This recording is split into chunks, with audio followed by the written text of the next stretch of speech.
Hey everyone, I'm John Hayden, and let's queer up politics. Log cabin Republicans join the rest of the GOP in trans erasure. Some people spill tea, others drop tea.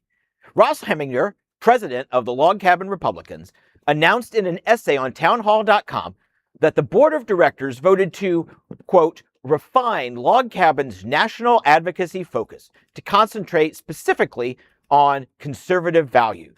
In other words, we are an LGBT advocacy organizations as our founders envisioned and as our moral center calls us to be. End quote. Log Cabin added the T in 2015 to welcome Caitlyn Jenner. Local trans activist Rajee Narinesingh told me, quote, dropping the T from LGBTQ isn't just disappointing, it's a political betrayal wrapped in cowardice. And let's be honest, it's the predictable outcome of aligning with a movement that has never truly embraced trans people. And she's absolutely spot on. Log Cabin is a garbage organization run by garbage people. Like literally, period. You meet them out and about, and unfortunately, you can kind of tell, from they're wearing their canoe cologne from the late 1980s. Dupe. They're doing their whoosh, comb over. Girl, just go bald. But seriously, these people vote against us. They they voted in favor of don't say gay, and then. When it was just K through 3. And then they were like, fine, when it expanded to K through 12 and probably into colleges. Mm-hmm. They're just wretched, vile people. I'm glad they don't come on this show. And they don't, because I think we would all destroy them. Yes, that. And rightly so. This one hurts, and I've said it before from this table, because this call is coming from inside the house, right? Like, it's one of our own going after us, you know what I mean? Like, you don't protect your own rights by sacrificing another part of our community. That's it. LGBTQ plus isn't a buffet where you pick the letters that are politically convenient for you. Right. It doesn't work that way. Yeah. Here we go, Trini. All right. So I let me just start out by saying, I don't think they should be dropping the T, right? I just think that the calculus of it, first of all, the Log Cabin Republicans have never really been part of our team. I don't think. Yeah. They've been their own thing within the Republican Party because they want to, I guess, get invited to the gay sex orgies that are happening in the Republican convention or whatever. And they're just putting it out there. Yo, invite me. That's what I think that group is about.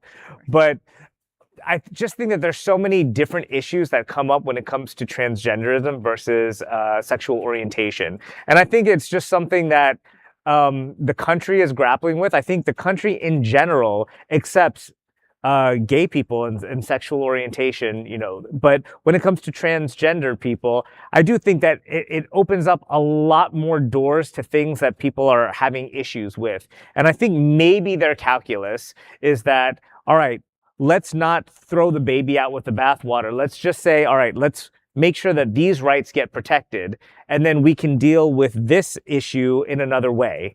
And I think the country is kind of in that position as well, especially when it comes to the sports issue. And that, there are a lot of people who love LGBT folks and just have a few issues with the bathrooms or with the sports issue. And so that leaves people not knowing where to go, because I want to support one, but I don't want to support the other, right? And we're at the table saying, okay, let's support all of them, and then there's just a whole lot of people that are like, I don't support both. And so what do you do with those people when you have voting issues that have to be one or nothing, So I don't know. I'm not saying that's a good idea to drop the T, and we should definitely care for our transgender brothers and sisters. But then that also invites the conversation about the 84 different genders and this and the non-binary and stuff. And it introduces just so much more that people are like, I don't even know. I don't believe in that. I'm not into that. I like to keep it simple. And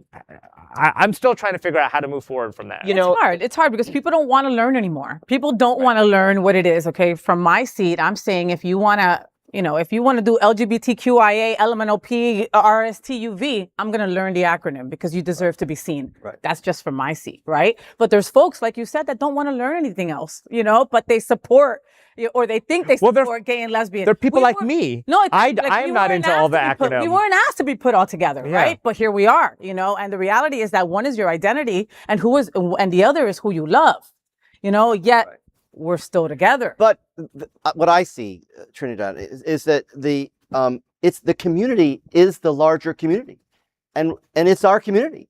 So we, for my take, what do we do? When you ask, what do? We stand up and we support and we say, you know, John and I were just in New York and saw Cast Jellicle Ball, and the love and joy that was in that space blew our minds. And I thought, this is Broadway. So this is not just a special audience. This is Middle America also comes to Broadway. And there was all this talk, and you couldn't not acknowledge the love and joy for these performers coming out, being themselves, doing them, you know, so the old, you know, you do you. Yeah. But I guess I go with who cares about the log cabin Republicans. If they want to do that, then there's such a tiny portion of like what the LGBTQ world is like and the advocates for it. So, I mean, I would just tell them, fine. Yeah. Look, and they added it for what's her face? For Caitlyn. I mean, so they might as well drop it. Drop Caitlyn while you're at it. Well, drop Caitlyn while you're at it. You know, and to your point that there's such a small part, like I had to like reach out to local activists like Rajee, and also Adriana Tender is going to be in the Out South Florida version of this as well, and she had great things to say as well. Love you, Adriana. But the fact is that I had to go looking for people's reaction because like it's literally like nobody cares because nobody, to your point, I've never even met one. Part of count yourself lucky. Right. Okay. You know, but what I would say is that it's your talk about like getting down to 84 genders and all this other. It reminds me of the argument. Well, if we let gays marry, then, you know, we have to, are we going to let them marry their pet? Are we going to let them marry that? Those were red herrings. Right. Trans kids playing school. Important issue to those trans kids, but not to the rest of America. It shouldn't be because it's a made up crisis. There were less than 50 high school trans kids trying to play high school sports in the last school year in the whole country. These are made up excuses. These are hysteria. And the naivete of people who think that if we go ahead and drop the T, that they won't then come after the L, the B, and the G. Right. They will. It's about dividing us. Yeah. That's what makes this story so important. And if you look at my homepage or my main Facebook page, my banner says equality never comes with an asterisk. And I absolutely believe that. Trans men are men. Trans women are women. Period. Yeah. And there is no other queer nonprofit media platform like this in the entire world. Support our LGBTQ stories by sharing them and subscribing to Queer News Tonight.